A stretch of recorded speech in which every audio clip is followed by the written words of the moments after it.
नमस्कार मैत्रिणींनो, आज सकाळी गुढीपाडव्याच्या दिवशी सकाळी लवकर उठून स्वतःची तयारी करून दाराच्या सभोवार रांगोळी रेखाटली। त्यानंतर ज्या ठिकाणी गुढी उभारायची होती त्या पाटाच्या सभोवार पहिली रांगोळी काढून घेतली, त्याच्या खाली स्वस्तिक काढून घेतला। त्यानंतर गुढीला साडी नेसवण्यासाठी साडीच्या मी मिऱ्या घालून दिल्या। त्यानंतर मग त्या काठीला त्या साडी आणि आंब्याच्या पानाची डहाळी, कडुलिंबाचा पाला हे दुर्वाच्या पप्पांनी काठीला लावून घेतले।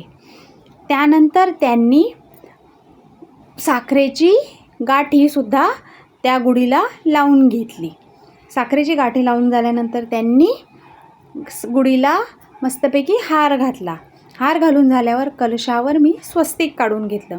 त्याचवेळी तुम्हाला दिसत असेल बाजूला राधा तिथे बाजूला असलेल्या वस्तू तिला खेळण्यासाठी हव्या होत्या, म्हणून ती खेचण्यासाठी ती तिकडे बेडवर जात होती। त्यानंतर मग राधाचं जेव्हा मी गुढी उभारण्याचं काम चालू होतं त्यावेळेस राधा दरवाजाच्या आत बाहेर अशी फेऱ्या मारत होती। त्यानंतर दुर्वा म्हटली मला औक्षणाचं ताट घ्यायचं आहे, म्हणून ते ताट तिनं घेतलं आणि गुढी घेऊन दुर्वाचे पप्पा दाराच्या बाहेर आले। त्यानंतर त्यांनी ती गुढी दाराच्या बाहेर उभी केली आणि तिला व्यवस्थितपणे बांधून घेतली। त्यानंतर त्यांनी गुढीवर कलशाचा तांब्या व्यवस्थित लावून घेतला। त्याचवेळी राधाचं खेळणं चालू होतं आणि दुर्वा मला विचारत होती मम्मा हे औक्षणाचं ताट कुठे ठेवू, तेव्हा राधा तिला सांगत होती की इथे ठेव, इथे असं। त्यानंतर मग गुढी उभारल्यावर गुढीची मी पूजा करून घेतली।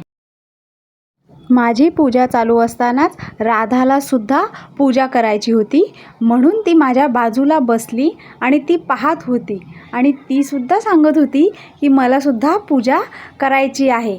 म्हणून तिनं फूल घेतलं आणि ते फूल तिने बघा तुम्हाला दिसत असेल तिथे बाजूला तिनं ठेवलं।